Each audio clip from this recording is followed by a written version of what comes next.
in this video, let's say, is summarize what we've done in this module so far. This is the video reference. This part here belongs to the golden poses, the very first stage of blocking belongs to golden poses.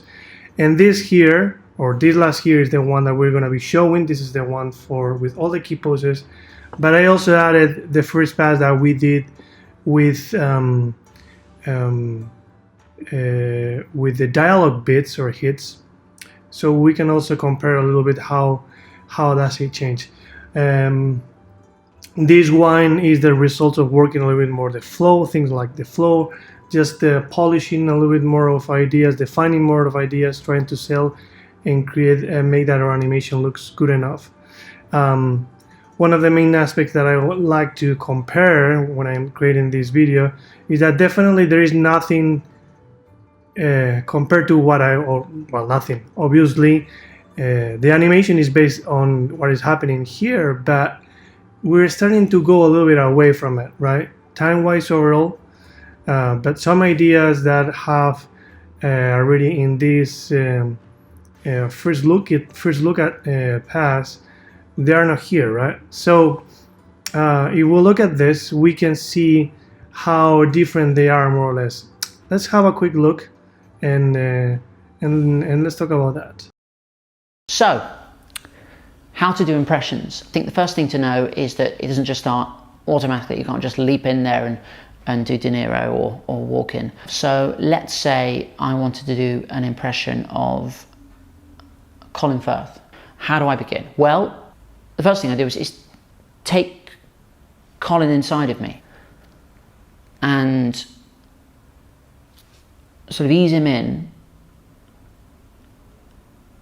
And then once he's in there, and you begin to you're not even using your vocal cords. You'll notice that we're not even going to get to that yet. But what you do is you just think of things that Colin Firth would. Well, how would he look around the room? I'll do it. I'll do it for you now. This is Colin.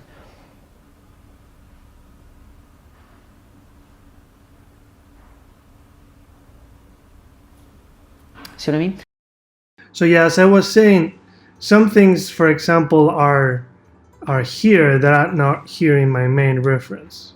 For example, this idea of the feet. Colin Firth.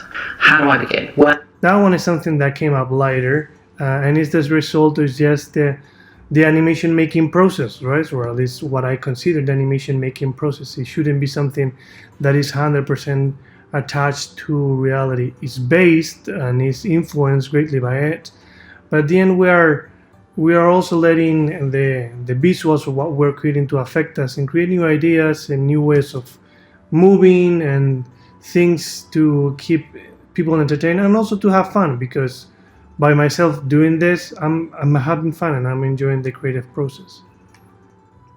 Things that, for example, are happening is that how we are pushing more some stuff, like for example this part here. And you begin to you're not even using your vocal cords. Definitely is completely different. It's even like a different. The angle of the head or the side of the head in the screen is different, right? So again, the goal of all this is to mention that video reference or the reality is just the door to what we're going to be doing next. We don't have to stay to this all the time. So basically speaking, the three main aspects that we worked in this stage is the timing of the dialogue, the simplicity, and the flow. This stage corresponds, or this stage that is the second one for key poses, is the one that corresponds for the first time that we would go for rounds if we would be in a studio, right? This would be the one that we would call the first look at, or the first blocking pass. And so that's why in the very first stage we spend like a lot of time working on golden poses, trying to get very appealing and strong and expressive and fresh and genuine ideas and poses out. And in this one, what we've done is try to get all those poses and all those ideas, break those down into, and try to integrate that with our dialogue in a way that our character looks alive, or starts to look alive, or start to have that sense of aliveness in a very cool and interesting way.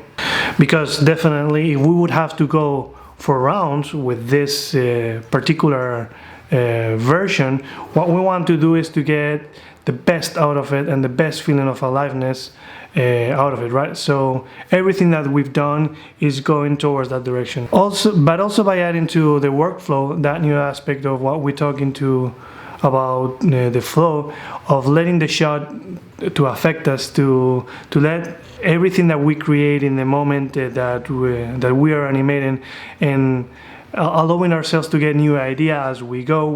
We're giving to the shot also this fresh feeling of genuinity, of ideas, that the flows at the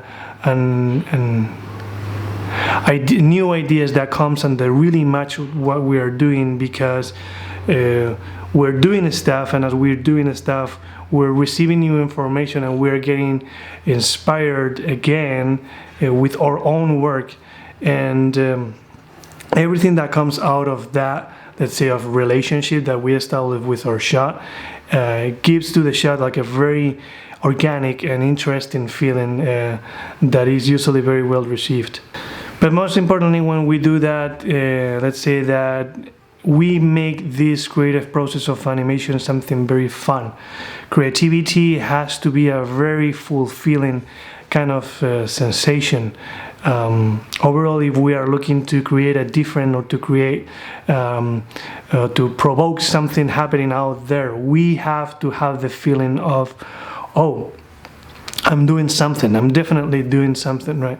So by letting that to affect us, to get new decisions and to work that again, we're creating that, we're doing that sensation of feels good, it's fun, I'm liking this, I'm enjoying this. And definitely what the work is greatly affected by that. People is gonna love it out there.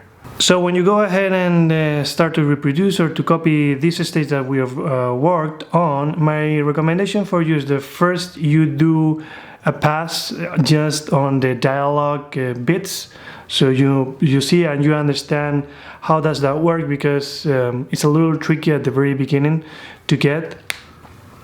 And then you copy the next pass that we did more into flow and working on some arcs and starting to get that feeling of aliveness of the character.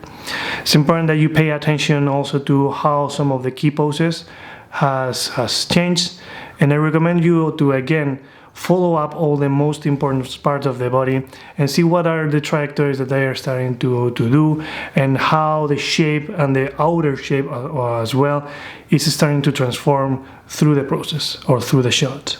So that's pretty much it. I really hope that you have a lot of fun with this stage, and I see you in the next module working on accents.